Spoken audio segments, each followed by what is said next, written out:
since 1948. South Central Bank has 2 CD specials that will help your money grow. South Central Bank has a 5-month CD with an annual percentage yield of 4.15% or a 25-month CD with an annual percentage yield of 3.8%. 2 great ways to put your money to work. You choose the term that works best for you. $500 minimum balance to obtain the APY. Stop by any of our convenient South Central Bank locations today and take advantage of our 2 great rates. South Central Bank, member FDIC, equal housing lender. We're broadcasting from the Middle Tennessee Electric Studios. Visit mte.com. Middle Tennessee Electric, Serving to make life better since 1936. This is a WGNS Action Line. Talking with Rutherford County newsmakers since 1947. This is a WGNS Action Line. Now your host, Scott Walker.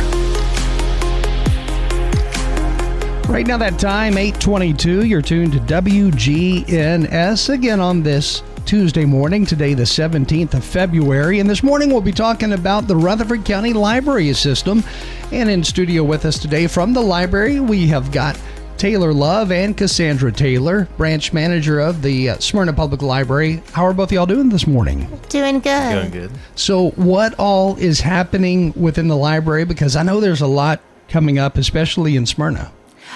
Oh, yeah. Right now, we're like right in the middle of our winter reading program. So this Line Ball is doing a winter reading, as is Smyrna. You can read 6 books and post your reviews either online or in person, and you'll get a prize. We have this year we're really excited. It's branded beanies, and they'll be coming in around the 1st of April, so people can come back and pick up that prize then. So what are branded beanies? It's got our RCLS logo on it, so it'll just be a library beanie. A lot of patrons are excited for it. So cool. yeah. Okay, and is there a certain age that you have to be in order to be a part of this reading program?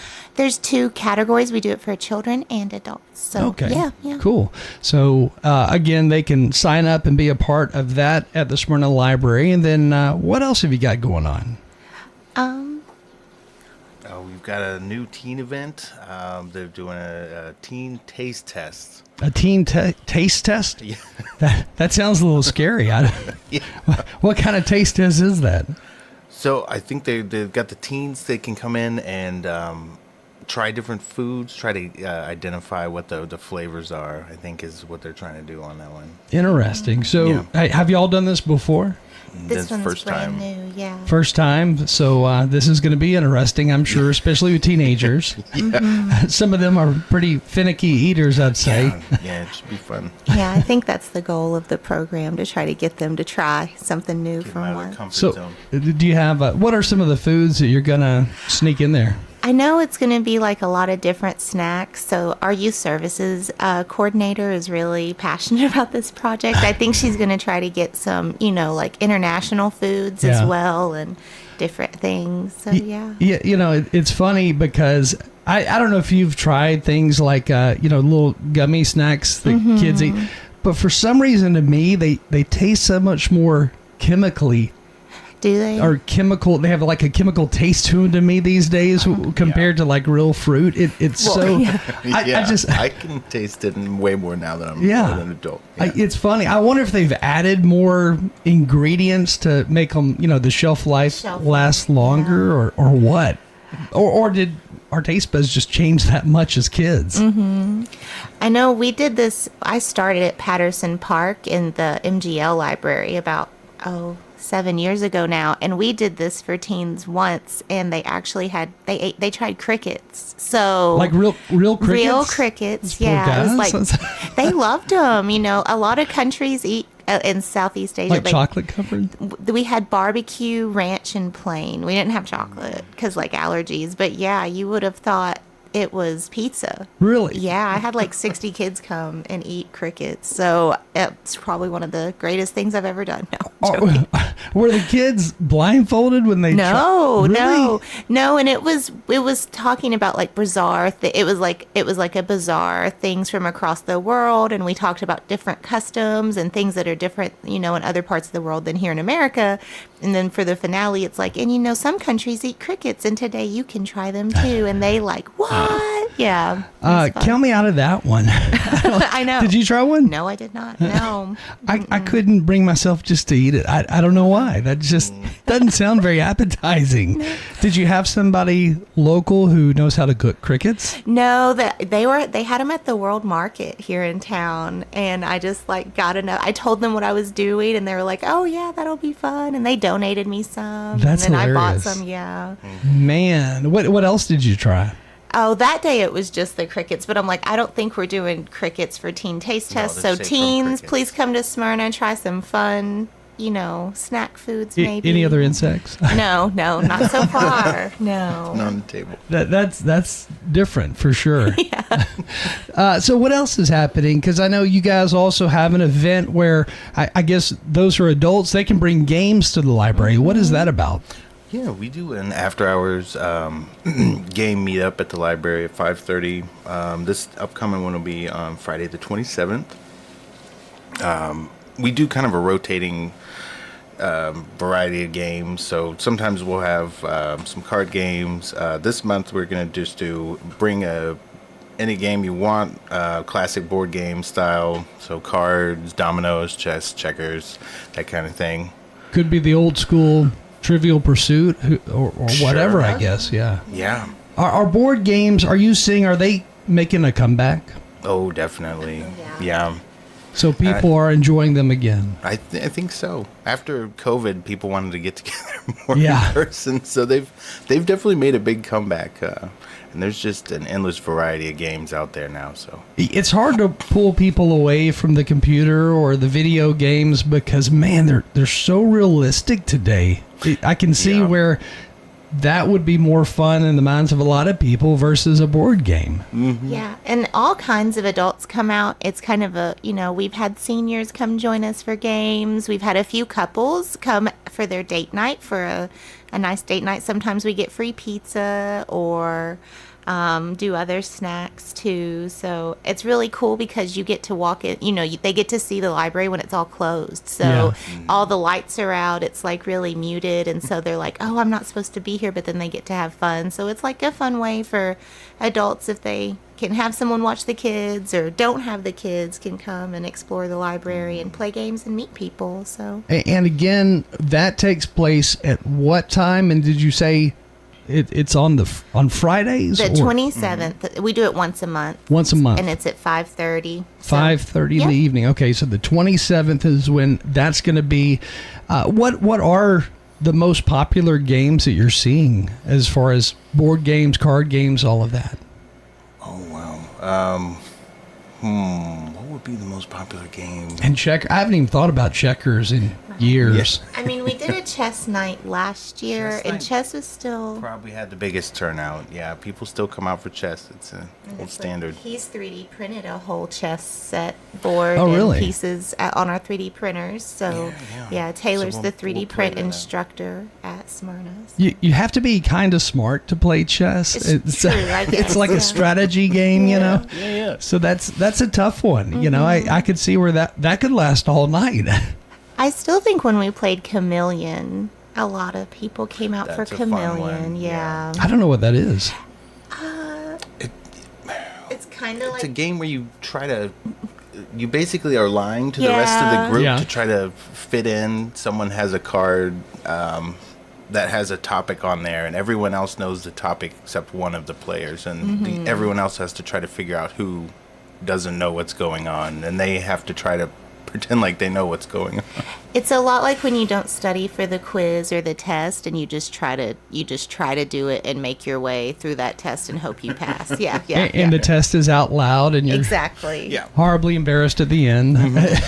Have you seen those games that are on like Netflix? Where you can play like with a group of people through Netflix. Yeah. Those are pretty cool. I guess you can't bring that one with you, but Right. Yeah, we could probably run some like Jackbox games or Yeah, something at the we could library. do a We've Jackbox looked into one. doing stuff like that, some online where everyone has their phone and they punch Oh, in yeah. a code and they can play like those trivia games and stuff like that. and is it a pretty good crowd? It varies, yeah. It does vary, but yeah, usually it's a pretty good amount of people, and we've had some regulars that come out. And then what else is happening? Because I know there's a special reading challenge that is it either going on or about to come up?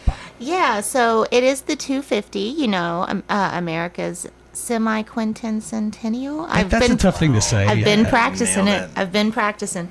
So this started in January. It will run till July 4th. So Rutherford County Library System will have about 3 reading programs this year. We're doing the winter reading right now. The 250 goes till July. And then Summer Reading Challenge, the big one that most people are more familiar with, will start 1st of June.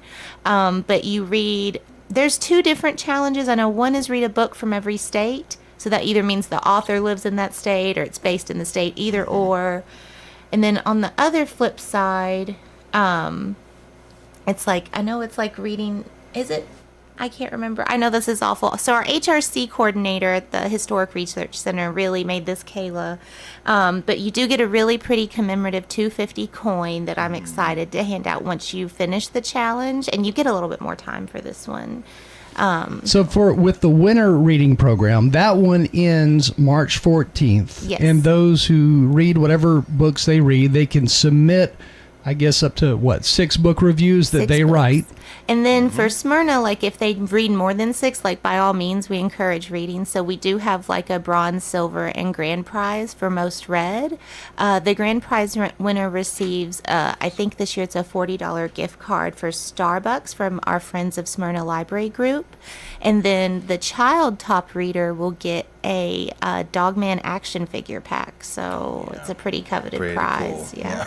And I'm curious, with the book reviews that people do, do you have a lot submitted, and are they pretty lengthy? It varies. Sometimes it's just a few sentences, and sometimes you can tell someone wants to be a critic, and that's okay too. We encourage all of it. The fun ones, if we get their permission, we sometimes post those online, or we'll do it anonymously.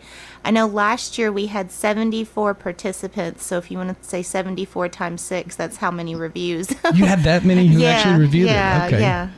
Are the reviews interesting? Do they sometimes give too much information A little away? bit, Yeah. and you're like, oh, spoilers, watch out.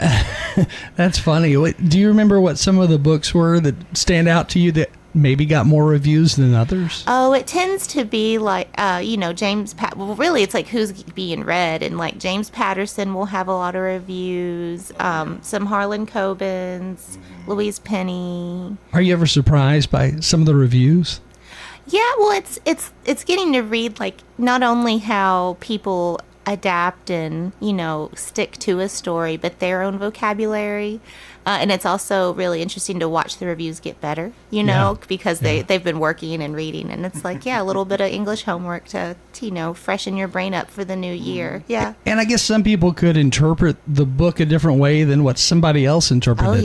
Oh, yeah, definitely. And it helps us with recommending the books, too, so... Kind of like a poem, One person may read it this way, another one takes it a totally opposite direction. Yeah, exactly. There's got to be a lot of interesting opinions out there. Now, also the Thrifty Community Closet. That is at the Smyrna Library branch, and that is, I don't know if it's back. Is that something y'all have always done? No, this is the first time. So it was Say Cheese. It is a local nonprofit that gives out free thrifted clothes, and they wanted to know, hey, could we put up a community closet? And we were like, well, let's try. I don't know if this is going to be a permanent thing. I don't know how big it's going to get, so we're just going to try it as a sample program, and that's going to be on the 28th. It's right after, we have the after hours on the 27th next week, and then Thrifty Closets in the morning from 9 to noon, and then and that's February 28th. Yeah, February right? 28th. Okay. And then there'll be the Gilmore Girls celebration right after that. So, yeah. So with that community closet, on that, folks who are in need of clothing, they can just literally stop by on the 28th. They can. And right now it's just, I think, teen and adults because they don't have a lot of children's clothing. Okay. And for those who are wanting to donate clothes, where do they go? It's like right now, I'm not sure. I think they can. I'm saying, they can reach out to Say Cheese. They can email me or call us at Smyrna, and I can let them know. I don't know if we're gonna do a drop off yet, or if that might be next month. We're trying to see how many people show up for this, and if there is a big need. But we're really excited to offer it, and we've been seeing a lot of buzz online about it. So, or at least I have a little bit, which is nice. Sounds good. So that Thrifty Community Closet is coming up on the 28th, and again, what time can folks stop by to pick up clothes? 9 to noon, so it'll be the first half of the day. And is that going to be at the Smyrna branch only? Yes. Okay. And then going back to that 25th anniversary of the celebration of Gilmore Girls, I guess what? That came out in late year 2000. So at the end of this year, it'll be the 26th year, right? So is this celebration something y'all have done before? No. This was a pet project of one of our staff members who's a big fan. Who loves the Gilmore? I don't recall watching. I don't know what the Gilmore Girls. I've heard of it. Yeah, they have like it's a cult following, I think. It's like a mother-daughter, right? And she works in the coffee shop. And I just know that Herman Munster is the father figure. I know that there's a lot of David Lynch references, and the mom loves David Lynch, and there's like a really fun, because like that's all I know. It's like, I'm not a huge Gilmore Girls fan, but I know we're excited about it. I know that people love Gilmore Girls. You can find the swag and merchandise everywhere. And because of the coffee shop, we're getting Scooters of Smyrna. Some Scooters Coffee is donating free coffee for the event.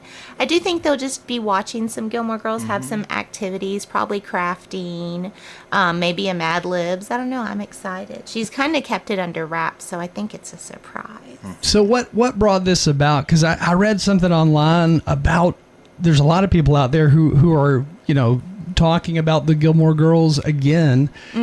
Was there a new episode that came out, or what was it? No, I think it's just those things. It's like it's 25 years, so you got new watchers who've never seen it before. Exactly. Okay. Well, and a lot of teens may be watching it for the first time, and now in the age of TikTok, all these teens are seeing Gilmore Girls for the first time, and so that alone could make it trend again. That's true. And we see that a lot at the library with checkouts and things. It's like, well, now I'm old enough to show this to my kids, and then all the kids are watching this old nostalgic show again, and it's kind of fun. It's fun. It's like if you look back over the years and you go back all the way to, like, let's say the 90s or so, and maybe you recall a movie or a show that you used to watch or in the early 2000s, and now your kids are at that age and they're watching all these shows, and then you introduce them to something that's 30 years old. They get pretty excited about it. Oh, it's yeah. a lot of fun. Yeah, I love showing my 7-year-old all kinds of stuff that I grew up watching. We just watched the Goonies again. Yeah, I don't think we'd have these opportunities if we didn't have such easy access to shows and movies nowadays. So that's got to help out. And I'm sure there's a lot of older actors out there who are like, man, I just got a check in the mail for such and such. They had no idea. Anyway, there's a lot happening at the Smyrna Library, and for somebody who's never been before, how do you describe how to get to the Smyrna Library? Well, we're in the Old Rock School Park in Smyrna, so we are right slap dab in the middle of that park, but you just come down Lowry Street and you'll turn left on Enon Springs Road West. If you're coming from Murfreesboro, yeah. And then we're right on the right, I think 2 lights down. We're pretty easy access to get to. If you do go to 400 Enon Springs Road East, you'll be at the police station, though. That's the wrong direction, then. It's the wrong direction. Yeah. Okay. Yeah. So again, all of this coming up at the Smyrna Library, and if you want to learn more, just visit the main Rutherford County Library System website, and you can find a calendar of events and more. Yep. Again, with us this morning, we have Taylor Love and Cassandra Taylor. And again, both from the Smyrna Library in Rutherford County. Easy to find. Thank you both for joining us. Thank you so much. And we've got even more news about the library coming your way in just a minute. We're going to take a short break, and then we will be right back. The Action Line on FM 101.9 and AM 1450 Murfreesboro, FM 100.5 Smyrna. Listen and watch at WGNSradio.com. WGNS is powered by Middle Tennessee Electric, and they want to make sure you're in the loop. Head over to MTE.com to update your contact info so you can get those timely alerts on outages, billing, and more. That's MTE.com. This message brought to you by the Central Tennessee Regional Solid Waste Planning Board. Visit RecycleRightTN.com for tips, ideas, and locations on where to recycle near you. That's RecycleRightTN.com. Recycle right, it's all on you. Don't be trashy, recycle classy, recycle right, Tennessee. Go to RecycleRightTN.com. Recycle right, Tennessee. This is Peter Demas. Come eat with us at Demas's Restaurant. A lot of times when you get steamed vegetables such as broccoli or cauliflower, it's either soggy. One of the things that we wanted to do was make certain that it was still soft, but still had a little bit of a crunch to it. And so we worked on the procedure of how to cook that. And then all of our vegetables are seasoned with our seasoned salt. We keep that seasoned salt at home, and I can tell you almost all the vegetables I cook at home have the seasoned salt on it. Come eat with us at Demas's Restaurant on Northwest Broad Street. CBS News Special Report. A civil rights legend is gone. We are humane people. We fight for justice and fairness. His family says Jesse Jackson died peacefully this morning at the age of 84. He was a protege of Dr. Martin Luther King Jr. and ran for the Democratic presidential nomination twice in the 1980s. We do not just need a new president. We need a new direction. Our leaders are talking too little to too many leaders in this world. His runs are credited with paving the way for Barack Obama's presidency. Brian Stevenson heads the Equal Justice Initiative. He tried to undo the work that was done in the first half of the 20th century of keeping poor whites and poor blacks and poor immigrants separate so that they would not come together and form the kind of political power that could radically shift politics in this nation. President Trump calls Jesse Jackson a good man with lots of personality, grit, and street smarts. CBS News Special Report. I'm Deborah Rodriguez. Fresh cut greens and oven warm bread. Jars of sweet jam will be red. Good food, good folks. Flavors that shine from winter's chill to spring sunshine. Every Friday, feel the spark. Rutherford County Market at Lane Agri Park. Local farmers with local meats, vegetables, and other produce at the Winter Spring Rutherford County Farmers Market every Friday through April. You'll find it there from frost to boom the seas and sing. We're winter tough and welcoming spring. So bundle up and make your way every Friday at Lane Agri Park. At the Lane Agri Park in Murfreesboro.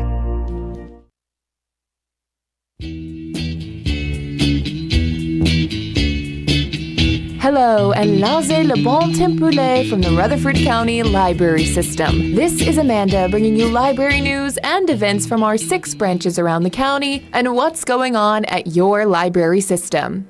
2026 is an important year for our country as we prepare to celebrate the United States semi-quincentennial on July 4th. The Historical Research Center and RCLS as a whole are excited to participate in this one-time celebration with 2 exciting reading challenges. The Road to Reading Challenge is a system-wide reading challenge running from January until July 4th that includes reading and/or listening. There will be a prize drawing at the end, and participants who complete the Road to Reading Challenge will receive a commemorative coin. Participants will read for 250 minutes per week, that's 30 minutes per day, which includes reading or listening. Maps to track your progress are available at every RCLS branch. Each dot on the map represents 200 minutes read. By July 4th, participants participants should have read for at least 6,000 minutes. Once completed, they'll turn in their map after July 4th to receive their coin. Additionally, the 50 States Reading Challenge asks participants to read a book from each of the 50 states. To keep track of what they've read, they can color in a star for that state on a paper you can receive from any of our RCLS branches. Participants who finish this challenge will have an honorary 250th book plate in their name to be placed into a new book. All of this and more information is available at 200 such as diapers, wipes, socks, and other hygiene products, available to all visitors at no charge. Also, don't forget, the Harry T. Nelson Winter Reading Program is still underway. We challenge you to read and